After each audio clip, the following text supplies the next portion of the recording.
Sawadee krap, I'm JP Mestanza, and today is Thursday, January 18th. You're watching Phuket Xtra, brought to you by PVCPhuket.com.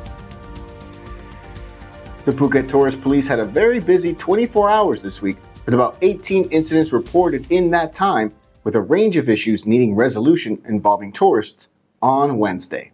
The nature of incidents range from a foreigner who refused to pay for medical expenses for a stray cat he brought in a pet clinic to resolving a dispute between a tourist and a transsexual on Bangla Road in Patong. On Bangla Road, last night alone, tourist police who joined volunteers patrolling the island's main party street were called in to help intervene in a fight where a British tourist had punched a Saudi tourist in the head, resulting in a bloody injury. In Phuket town, after receiving a tip-off from local residents, officers arrived at Swan Luang Park to find an American woman wandering around in the dark. She said her husband had left her for a relationship with a Thai woman and had taken her passport and all her belongings with him. Concerned for the woman's safety, officers brought her to Phuket Tourist Police headquarters in Phuket town so they could provide assistance. Tourist police can be contacted through their 1155 hotline, often promoted through their campaign, Your First Friend. The National Police and Emergency Response 191 hotline does not have any foreign language services. Non-Thai speakers are strongly urged instead to use the Tourist Police iAlert U app, which is available on Google Play and the App Store, which has even resulted in foreign tourists lost in the jungle in Phuket being found and safely recovered. For more, visit thephuketnews.com. The criminal court handed down a 4-year jail term to activist and lawyer Anor Nampa on Wednesday for violating Section 112 of the Criminal Code, known as the lese-majeste law, as well as the Computer Crime Act. The court found the 40-year-old Arnon guilty of defaming the monarchy after charges were brought by public prosecutors. The lese-majeste law carries a maximum jail sentence of 15 years, according to the Bangkok Post. Arnon served as the co-leader of a youth-led democracy movement that staged protests in Bangkok in 2020 that drew hundreds of thousands of people demanding the removal of then Prime Minister Prayut Chan-o-cha, who had seized power in a coup several years before. Prosecutors told the court that Arnon posted 3 messages on his Facebook account on January 1, 2021, in a way that distorted information with the intent to insult the royal institution. Arnon had previously been sentenced to 4 years and fined 20,000 baht in a separate lese-majeste case involving a rally in 2020. For more, visit thephuketnews.com.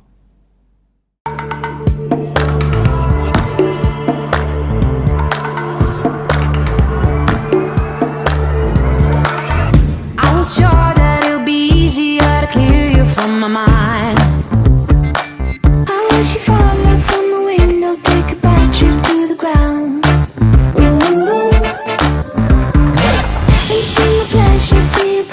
Just before you break a bone.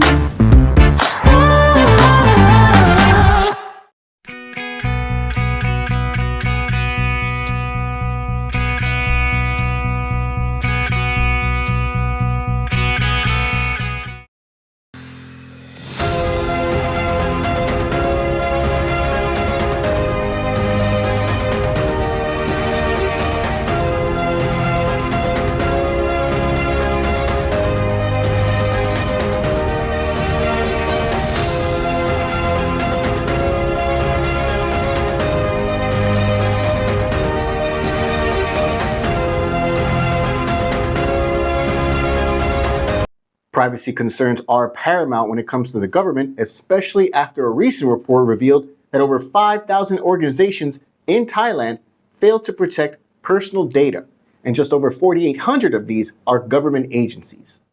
The Office of the Personal Data Protection Commission said it detected the huge privacy failure from November 9 last year to January 12, and this all happened in the form of unnecessarily extensive revelations of personal data on websites and a lack of security measures to protect personal data, according to reports.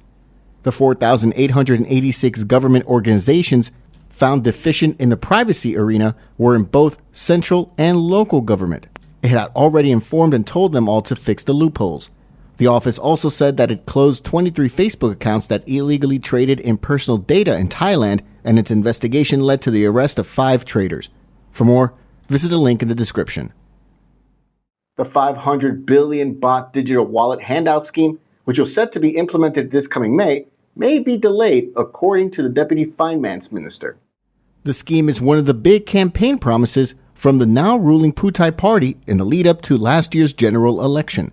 The plan, which was highly touted by Prime Minister Srettha Thavisin, would see the government transfer 10,000 baht each to 50 million Thai citizens via a mobile application in order to spend the money in their local communities with restrictions on certain purchases like alcohol, tobacco, and online shopping. The government would have to borrow 500 billion baht to fund the digital wallet handout scheme, which has already been cleared by the Council of State, the government's legal advisor. The latest delay comes as the government and the Bank of Thailand trade barbs over how to revive Southeast Asia's second biggest economy, which has been lagging regional peers for a decade.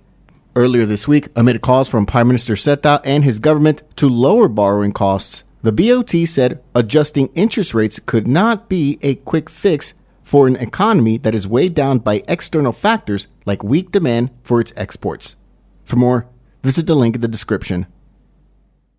Thank you so much for checking us out here today on Phuket Xtra, brought to you by pvcphuket.com. Join us again tomorrow. Until then, stay classy, Phuket.